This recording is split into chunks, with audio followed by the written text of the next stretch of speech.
মাশাআল্লাহ, আলহামদুলিল্লাহ। আমাদের মেহমান বাড়িতে চলে আসছে কুরবানির জন্য। তো দেখুন, আল্লাহ রাব্বুল আলামিন আমাদের মানুষের জন্য কত কিছু সহজ করে দিয়েছে। পশুকে কুরবানি করতে বলেছে, এটাই আমাদের সবচেয়ে বড় পাওয়া। তো আল্লাহর রহমতে ইনশাআল্লাহ কুরবানির প্রস্তুতি চলছে। আসসালামু আলাইকুম প্রিয় ভাই ও বোনেরা, দেশ ও দেশের বাহিরে যে যেখানে আছেন সবাইকে জানাই আন্তরিক শুভেচ্ছা ও সালাম। তো দেখুন, আমি গরুটাকে দেখিয়ে দিলাম, এখন দেখালাম কুরবানির মাংস। একদম 3টা উপকরণ দিয়ে এরকম মশলা বানালে আপনারা এত মজার একটি মশলা, যা মাংসতে দিলে আপনারা আর কোনো মশলা না দিলেও চলবে। শুধু এই 3টি উপকরণ দিয়ে আমি মশলাটা বানিয়েছি। সবার সাধ্যের ভিতরে সবাই পারবেন এরকম মশলা বানিয়ে নিতে। তো আমার ভিডিওটি দেখলেই বুঝতে পারবেন। তার আগে আরেকটা জিনিস দেখায়, আজকে সকালে প্রচুর পরিমাণ রোদ উঠেছিল। হঠাৎ করে দেখি জানালা দিয়ে তাকিয়ে মেঘ হয়ে আসছে, এত প্রচুর পরিমাণ ঝড় হচ্ছে, ঝড় বৃষ্টি শুরু হয়ে গেছে। আমি ছাদে জায়নামাজগুলো দিয়ে এসেছিলাম। জায়নামাজ একটা কোথায় উড়িয়ে নিয়ে গেছে, পাচ্ছিলাম না। তো আমি ভিডিওটা করছিলাম আর দেখছিলাম যে আল্লাহ রাব্বুল আলামিন কি না পারে, সব কিছু পারে। কারণ এত রোদ ছিল।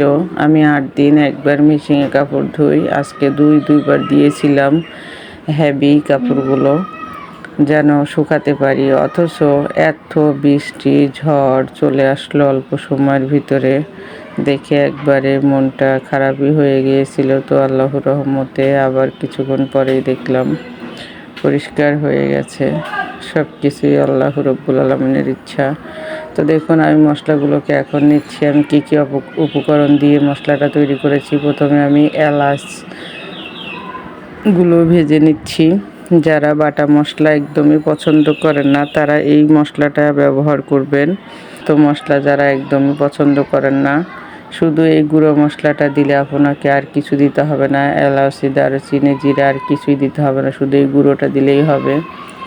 আর আমরা একটা সময় ছিল অনেক এলাচি, দারচিনি আস্ত দিয়ে মাংস রান্না করতাম, কিন্তু এখন আস্ত মশলা দিই না বললেই চলে। তো আমি শুধুমাত্র 3টে উপকরণ, অনেকেই আছে অনেক মশলা হয়তো অ্যারেঞ্জ করতে পারেন না, জন্য গুঁড়া মশলাটা বানাতে পারেন না। তো এই 3টা জিনিস আপনারা অতি সহজেই হাতের গড়ে পেয়ে যাবেন, যে কোনো দোকানে হাতের নাগালে পেয়ে যাবেন। আর এর চেয়ে সহজ মশলা আর কখনো কেউ বানিয়ে দেখেছি কিনা আমি জানি না, ইনশাআল্লাহ। তো দেখুন, আমার এলাচিগুলো ভাজা হয়ে গেছে। এখন নিয়ে নিলাম দারুচিনি, আর এই দারুচিনিগুলো আমি ভেজে নেব ভালো করে। আমি একটু ছোট ছোট করে নিয়েছি, আপনারা চাইলে এর চেয়ে বেশি ছোটো করতে পারেন। আমি এভাবেই নিয়েছি, যেহেতু ব্লেন্ডারে ব্লেন্ড করব, অনেকে পাটাতে করে নিতে পারেন। আমার এই ভিডিওটা সবার উপকারে আসবে, একদম সবার বলতে যারা অনেক মশলা কেনেন না, শুধু চিন্তা করেন যে অনেক মশলা না কিনলে তো গুঁড়ো মশলা বানাতে পারবো না, তাদের জন্য এই ভিডিওটা। কুরবানির ঈদ সবাই যেন আনন্দের সাথে উপভোগ করতে পারে, রান্না করতে পারে, এই জন্য আমি মশলাটা দেখিয়ে দিলাম। আসলে আমরা যত প্রকারের মশলা ব্যবহার করি না কেন, সাধারণভাবে মশলা দিয়ে রান্না করলে আমার মনে হয় বেশি মজা লাগে। আমি এর আগে অনেক প্রকারের মশলা দিয়ে আমার ভিডিও আছে, আমার চ্যানেলে গিয়ে দেখতে পারবেন, বানিয়েছিলাম। আমার দারুচিনিগুলো ভাজা হয়ে গেছে, এখন আমি ভেজে নেব জিরাগুলো।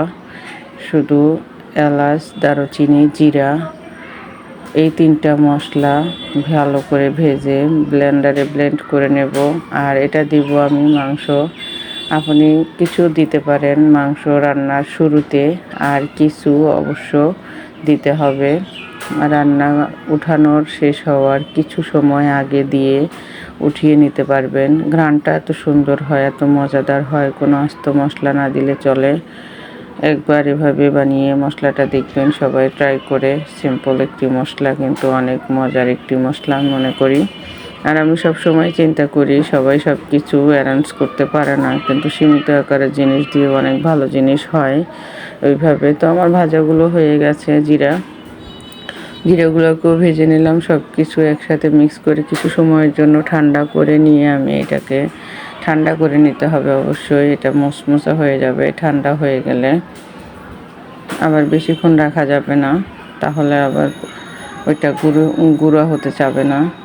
এমনভাবে যে যেন একেবারে নরম না হয়ে যায়, শুধু গরমটা জুড়িয়ে গেলেই হবে। তো আমারটা জুড়িয়ে গেছে, আমি এখন একটি ব্লেন্ডারে জারে নিয়ে নিচ্ছি এভাবে।